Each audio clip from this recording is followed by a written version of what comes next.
Russia cannot feel safe, develop, and exist with a constant threat emanating from the territory of modern Ukraine, he said. Welcome to Watch Mojo, and today we're counting down our picks for the top 10 times the world was on the brink of war. We had heard from leaders on all sides, including leaders in this region. They didn't want a war.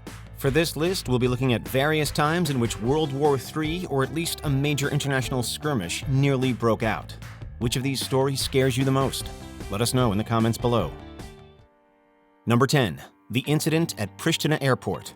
On June 11, 1999, the Kosovo War came to an end. Just one day after its conclusion, hundreds of Russian troops occupied Kosovo's Pristina International Airport. This move was unscripted, and it caused quite a lot of ruction. NATO troops were scheduled to arrive at the airport that same day.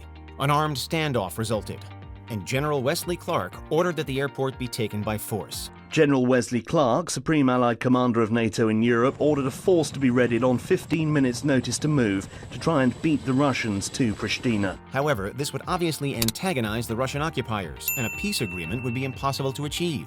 Both General Mike Jackson and Captain James Blunt refused to follow Clark's order, with Jackson famously saying, quote, "I'm not going to start the Third World War for you," end quote. And yes, that is the James Blunt who helped save us all from World War III. You're beautiful, James Blunt. You're beautiful. You're beautiful. You're beautiful. It's true. Number 9. Able Archer 83. Back in the 1980s, NATO forces practiced Exercise Able Archer.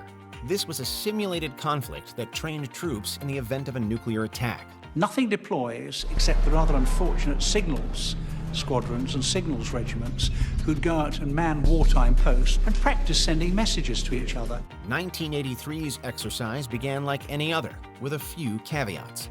This year introduced a heightened degree of reality and the involvement of various heads of government. This caused great anxiety within the Soviet Union. All across the Soviet Union, listening stations were keeping a close watch on Able Archer. Though they knew this was just a war game, its timing could not have been worse. They started to believe that the scheduled simulation was actually a ruse meant to mask a real nuclear attack. It didn't help that the tensions between them and the US were at an all-time high. The Soviet Union retaliated by preparing their own nuclear arsenal. Determined not to be taken by surprise, the Soviet military began to take defensive measures against Able Archer. In Eastern Europe, tanks and troops deployed to their wartime positions. Luckily, tensions immediately dissipated when the simulation concluded, and the Soviet Union realized that yes, it was indeed just a simulation. Woo! Number 8. Petrov saves the world. 1983 was a tough year. Just a few months before Able Archer, Soviet Air Defense Forces officer Stanislav Petrov single-handedly saved the world. On September 26th, the Soviet Union's early warning radar detected missiles being fired from the United States. It was completely unexpected, as such things usually are. They were headed their way, and it was only a matter of minutes before they hit. Petrov had a choice: either wait and see what happens, or notify his superiors and launch a counterattack. There were no rules about how long we were allowed to think before we reported a strike. But we knew that every second of delay took away valuable time that the Soviet Union's military and political leadership needed. He decided to wait, which was probably the greatest and most consequential gamble of the 20th century. With his heart likely pounding in his chest, Petrov eventually realized that nothing happened, and that the computer was simply malfunctioning. If he had retaliated, the world would have been plunged into nuclear war. Он изначально не верил вообще в начало боевых действий, потому что в этой войне нет победителей. Он просто взял трубку и сказал, что выдает ложную информацию. Number 7. The assassination of Qasem Soleimani. 2020 was a legendarily horrible year, and it all started with the potential for World War III. On January 3rd, Iranian General Qasem Soleimani was assassinated by the United States Air Force via drone strike. The top Iranian general has been killed in an airstrike while leaving the Baghdad airport. The Pentagon confirmed the U.S. military carried out the attack. International response to the attack was mixed. Iran called it an act of terrorism, and some military experts called its legality into question. Naturally, tensions between the United States and Iran quickly escalated, with Iran promising retaliatory attacks. Iran vowed to take revenge for the loss of its top commander. a man who shaped the country's presence and influence in the region by force and blood. And for the first time in decades, Iran launched attacks against American forces based in Iraq. But the biggest fallout came via Ukraine International Airlines Flight 752, which was shot down by Iranian forces after being mistaken for a cruise missile. They should have closed their airspace because they had suspicion that something could interfere with the safety. Number 6. The NORAD computer error. Computers really are out to get us all.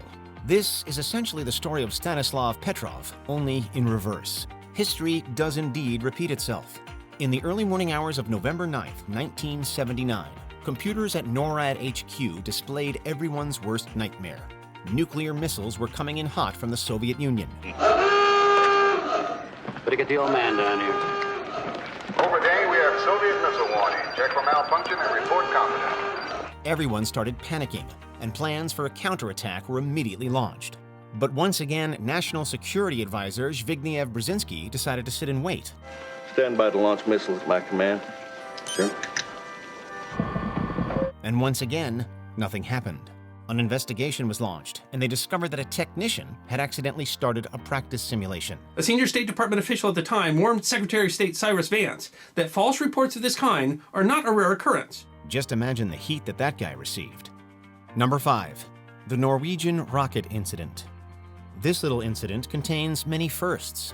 For one thing, it was the first nuclear close call to have occurred after the conclusion of the Cold War, taking place in January of 1995. In just a few years, what appeared as a new era of friendly relations between Russia and the US had deteriorated into hostile tensions almost as high as those of the Cold War. Secondly, it was the first and so far the only time that the Russian nuclear briefcase Chigget had been activated. On January 25th, a team of scientists launched a research rocket from Norway that was meant to study the aurora borealis. Such a rocket launch was nothing unusual. While they notified Russia of the launch, technicians did not receive the report and believed it was a nuclear attack. Russian President Boris Yeltsin opened the briefcase and considered retaliation. For 8 minutes, the Russian military were put on high alert, and the Russian president contemplated launching a nuclear strike on the United States. Luckily, further observation proved that it was indeed just a research rocket, and plans for a nuclear attack were hastily dropped. Number 4. The Berlin Crisis of 1961. Imagine large numbers of tanks pointing at each other in the middle of Berlin for 5 straight months, and you've pictured the Berlin Crisis. Clay moved tanks up to the checkpoint.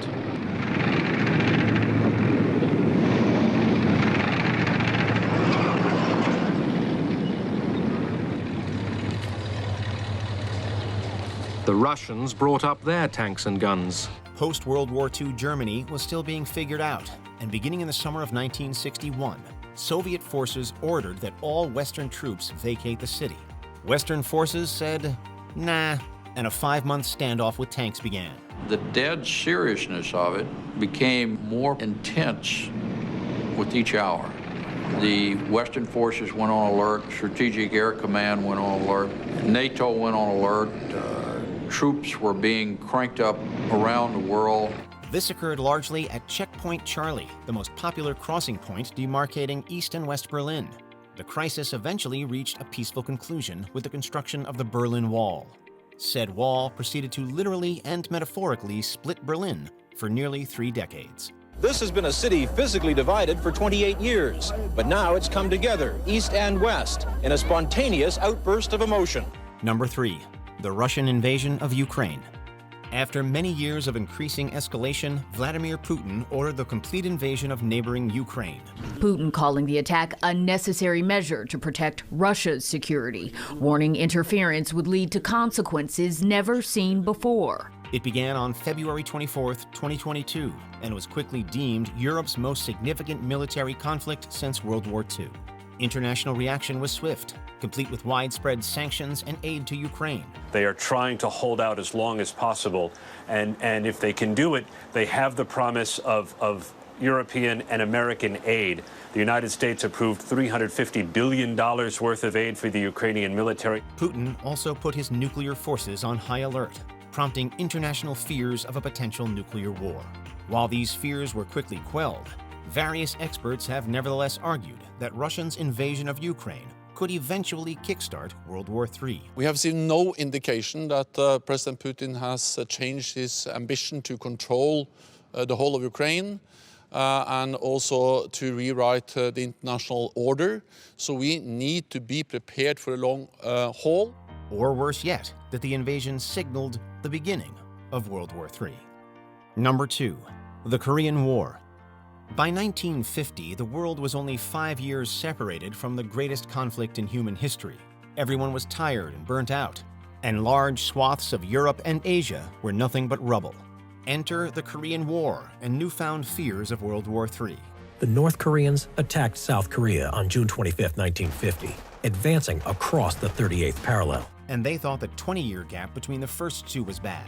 The Korean peninsula was fought over by two factions: communist nations composed of the USSR, China, and North Korea, and capitalist nations composed of the UN and South Korea. At first, the US was reluctant to get involved directly in Korea, since the possibility of direct confrontation with the USSR and China could have potentially led to full-scale global war. Many experts feared that this conflict would eventually spill out of the East and envelop the globe, starting a new world war just 5 years after the conclusion of the last. Luckily, no such outbreak occurred. We have stopped the shooting.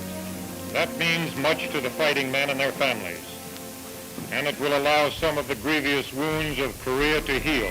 Before we continue, be sure to subscribe to our channel and ring the bell to get notified about our latest videos. You have the option to be notified for occasional videos or all of them. If you're on your phone, make sure you go into your settings and switch on notifications. Number 1. The Cuban Missile Crisis. October 1962 was a month of great tension. Even to this day, the Cuban Missile Crisis is regarded as the closest the world has come to complete nuclear destruction. Then this country will do whatever must be done to protect its own security and that of its allies. It started in mid-October with America and the Soviet Union pointing nukes at each other. America deployed missiles in Italy and Turkey, so the Soviets deployed their secret missiles in Cuba. Within the past week, unmistakable evidence has established the fact that a series of offensive missile sites is now in preparation on that imprisoned island. A tense nuclear standoff occurred, and an all-out war was avoided by numerous key people. Soviet Navy officer Vasily Arkhipov prevented a submarine from launching a nuclear missile, and President John F. Kennedy ignored advice to attack Cuba. The Soviet Union had agreed to withdraw from Cuba in exchange for the U.S. removing missiles it had placed in Turkey and Italy. So, the nuclear missile sites were dismantled and the Soviets left. The crisis was peacefully concluded, but if either of these two men took a different approach, well, we don't want to think about the repercussions.